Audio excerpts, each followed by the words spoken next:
Welcome to the channel guys. एक नए main board IPO का नोटिफिकेशन आया है जिसका नाम है E pack prefab technologies limited. इस वीडियो के अंदर हम इसी मेन बोर्ड आईपीओ के बारे में जानेंगे कंपनी की डिटेल्स के बारे में भी। सारी चीज़ों को कवर करेंगे इस वीडियो के अंदर और लास्ट में जानेंगे मेरे पॉइंट ऑफ व्यू को रिगार्डिंग दिस आईपीओ कि हमें आईपीओ में अप्लाई करना चाहिए या फिर इस आईपीओ को अवॉइड करना चाहिए। तो चलिए स्टार्ट करते हैं। सबसे पहले जानते हैं आईपीओ की डिटेल्स को। आईपीओ ओपन होगा 24 सितंबर 2025 को, क्लोज होगा 26 सितंबर 2025 के दिन। इशू प्राइस बैंड है 194 से 204 रुपीज पर शेयर का। फेस वैल्यू है 2 रुपीज पर शेयर की। लॉट साइज है 73 शेयर्स का। बात करें आईपीओ के टोटल इशू साइज की तो वो है 504 करोड़ का, जिसमें से 300 करोड़ का फ्रेश इशू है और 204 करोड़ का ऑफर फॉर सेल हमें इस आईपीओ में देखने को मिलेगा। बात करें अदर इंपॉर्टेंट डेट्स की तो आईपीओ की अलॉटमेंट डेट है 29 सितंबर 2025। वहीं पर लिस्टिंग डेट है 1 अक्टूबर 2025। नजर मारे प्रमोटर की होल्डिंग पर। प्री आईपीओ प्रमोटर के पास 87.27% की होल्डिंग अवेलेबल है, जो कि पोस्ट आईपीओ कितनी हो जाएगी रिड्यूस होकर ये अभी डिस्क्लोज नहीं किया गया है। तो फ्रेंड्स ये तो हुई आईपीओ की डिटेल। चलिए जान लेते हैं कंपनी डिटेल्स के बारे में। उसके लिए डायरेक्टली चलते हैं कंपनी की वेबसाइट पर। फ्रेंड्स ये हम लोग आ चुके हैं कंपनी की वेबसाइट पर। बात करें ईपैक प्रीफैब की तो इस कंपनी का जो इनकॉर्पोरेशन है वो हुआ था 1999 के अंदर। और ये जो कंपनी है वो टर्न की प्रोजेक्ट्स करती है। प्री इंजीनियरिंग स्टील बिल्डिंग्स बनाने में काम करती है, प्री फैब्रिकेटेड स्ट्रक्चर बनाती है, handling design fabrication installation for industrial institution and commercial sector. इन सारी सेक्टर्स के लिए ये कंपनी काम करती है। कंपनी जो है build in India building India के कॉन्सेप्ट पर काम करती है ना। ये देखिए कुछ स्ट्रक्चर जो स्टील वाले स्ट्रक्चर्स होते हैं उन्हीं का पूरा टर्न की प्रोजेक्ट ये रन करती है ना। ये प्री फैब बिजनेस भी कह सकते हैं, है ना। प्री शेप मॉड्यूल्स होते हैं उनको जाके लोकेशन पर फैब्रिकेट को जो है प्लेस कर देती है ना। ये देखिए वाइड रेंज ऑफ इंक्लूड जो इनके प्रोडक्ट है उसमें प्री इंजीनियरिंग स्टील बिल्डिंग हो गए, pre fabricated structure, light gauge steel framing, sandwich installation, panels, standard modular solution, है ना। वो सारे एक ही चीज है। वो जो मॉड्यूल्स होते हैं प्री फैब्रिकेटेड स्टील स्ट्रक्चर उन्हीं को कंपनी बनाने का काम करती है। दो ही एरिया में कंपनी काम करती है, दो ही बिजनेस एरिया, जैसे कि एक प्री फैब बिजनेस हो गया, एक ईपीएस पैकिंग बिजनेस हो गया, है ना। यही दो जो हैं इसके बिजनेस एरिया जहाँ पे ये काम करती है। कंपनी की बात करें मैन्युफैक्चरिंग फैसिलिटी की तो करेंटली कंपनी के पास 3 मैन्युफैक्चरिंग फैसिलिटी अवेलेबल है ना फ्रेंड्स। देखते हैं इनकी क्लाइंट लिस्ट को तो ये सारे इनके क्लाइंट्स हैं। इंडिया ग्लाइकोल लिमिटेड, एवार्ड, एआईएस, है ना, Hira Anand, green base, Harrier, Century Ply, Safari, JK tyre, Gold Plus, Havells. तो ये सारी कंपनियां इसकी काफ़ी नामचीन कंपनियां इनकी क्लाइंट लिस्ट में शुमार हैं। फ्रेंड्स ये तो हुई कंपनी की डिटेल।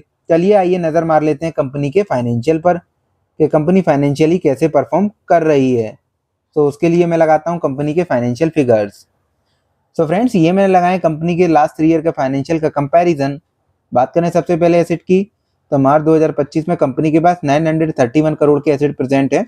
वहीं पर बात करें रेवेन्यू की तो मार्च 2024 में कंपनी ने 906 करोड़ का रेवेन्यू जनरेट किया था, जो कि मार्च 2025 में बढ़कर 1140 करोड़ तक पहुंच चुका है ना। यहाँ पे हमें 26% का ईयर ऑन ईयर बेसिस पे जंप देखने को मिल रहा है रेवेन्यू के अंदर। बात करें प्रॉफिट आफ्टर टैक्स की 42 करोड़ 96 लाख का प्रॉफिट आफ्टर टैक्स था मार्च 2024 में, जो कि बढ़कर मार्च 2025 में 59 करोड़ 32 लाख तक पहुंच गया। 38% का प्रॉफिट आफ्टर टैक्स में जंप हमें देखने को मिल रहा है। बात करें बोरोइंग्स की कंपनी के पास मार्च 2025 में 210 करोड़ की बोरोइंग भी प्रेजेंट है। ये हुआ फाइनेंशियल का आउटलुक। चलिए अब नजर मार लेते हैं केपीआई इंडिकेटर्स पे। फ्रेंड्स ये मैंने लगाए हैं केपीआई इंडिकेटर। बात करें डेट टू इक्विटी रेशियो की तो वो है 0.15 का, डेट 1 के काफी नीचे है, यानी कि अच्छा डेट टू इक्विटी रेशियो है ये। पैड मार्जिन की बात करें तो 5.02% का है, ये लोअर साइड है। वैसे भी ईपीसी कंपनियां जो होती हैं जो कि टर्न की प्रोजेक्ट रन करती हैं उनका पैड मार्जिन लोअर साइड ही हमें देखने को मिलता है। बात करें प्राइस टू बुक वैल्यू की तो वो है 9.36 का, ये हाइयर साइड है। बात करें पीई रेशियो की पोस्ट आईपीओ तो वो है 34.54% 4 का, ये भी एक हाइयर साइड हमें पीई रेशियो देखने को मिल रहा है। बात करें केपीआई इंडिकेटर की ओवरऑल तो डेट टू इक्विटी रेशियो के अलावा बाकी पैरामीटर जो हैं वो हमें थोड़े से सही नहीं देखने में लग रहे हैं। सो ये हुआ केपीआई इंडिकेटर। चलिए नज़र मार लेते हैं अब जीएमपी पर। सो जो आईपीओ का भी जीएमपी है वो 14 रुपीज़ पर ट्रेड कर रहा है। इस जीएमपी के हिसाब से एस्टिमेटेड प्रॉफिट की बात करें एक लॉट के ऊपर, सो वो होता है 1022 रुपीज़ का, यानी कि 1022 रुपये का। परसेंटेज वाइज बात करें तो जो एस्टिमेट लिस्टिंग परसेंटेज होगा इस जीएमपी के हिसाब से वो होगा 6.86% का लिस्टिंग गेन। सो फ्रेंड्स, इससे पहले हमने जाना था आईपीओ की डिटेल, देन कंपनी की डिटेल। चलिए आते हैं फाइनल क्वेश्चन पर कि आईपीओ में अप्लाई करना चाहिए या फिर इस आईपीओ को अवॉइड करना चाहिए। तो उसके लिए समराइज करता हूं जल्दी से फ्रेंड्स आईपीओ को। तो देखिए, सबसे पहले तो 204 करोड़ का एक ऑफर फॉर सेल प्रमोटर लेके आ रहे हैं, यानी कि प्रमोटर अपना कुछ स्टेक बेच रहे हैं। ये वाला पैसा जो है 204 करोड़, ये पूरा का पूरा प्रमोटर की जेब में जाएगा। कंपनी जो है वो टर्न की प्रोजेक्ट रन करती है इंजीनियरिंग स्टील बिल्डिंग्स बनाने के लिए। कंपनी की जो क्लाइंट लिस्ट है वो काफ़ी शानदार है। कंपनी इंडस्ट्री, इंस्टीट्यूशन और कमर्शियल सेक्टर के लिए ये सारा इंस्टॉलेशन का काम करती है। बात करें इनके फाइनेंशियल की तो 26% का जंप है रेवेन्यू के अंदर, वहीं पर प्रॉफिट आफ्टर टैक्स में 38% का जंप है ईयर ऑन ईयर बेसिस पे है। केपीआई इंडिकेटर में डेट टू इक्विटी रेशियो को छोड़ के बाकी सारे पैरामीटर डिटोरेटेड हैं। वहीं पर जो इसका जीएमपी है उसमें एक बात मैं आपको बताऊं, इसका जीएमपी जो है 19 रुपीज से ट्रेड करना स्टार्ट हुआ था, जो कि गिरकर 14 रुपीज तक आ चुका है, यानी कि जीएमपी में डिक्लाइन देखने को हमें मिल रहा है। सो जो ओवरऑल मेरा पॉइंट ऑफ व्यू है इस आईपीओ को लेकर वो अवॉइड का है। आप लोग इस आईपीओ को अवॉइड कर सकते हैं, बट फ्रेंड ये कोई भी बाय सेल रिकमेंडेशन नहीं है। बाय सेल रिकमेंडेशन के लिए आपको अपने फाइनेंशियल एडवाइजर से एडवाइस लेना रहेगा। ये सिर्फ मेरा पॉइंट ऑफ व्यू है after reading this complete IPO. तो इस वीडियो के अंदर हमने जाना EPACK prefab main board IPO के बारे में। So that's all for today guys. Thanks for watching the video.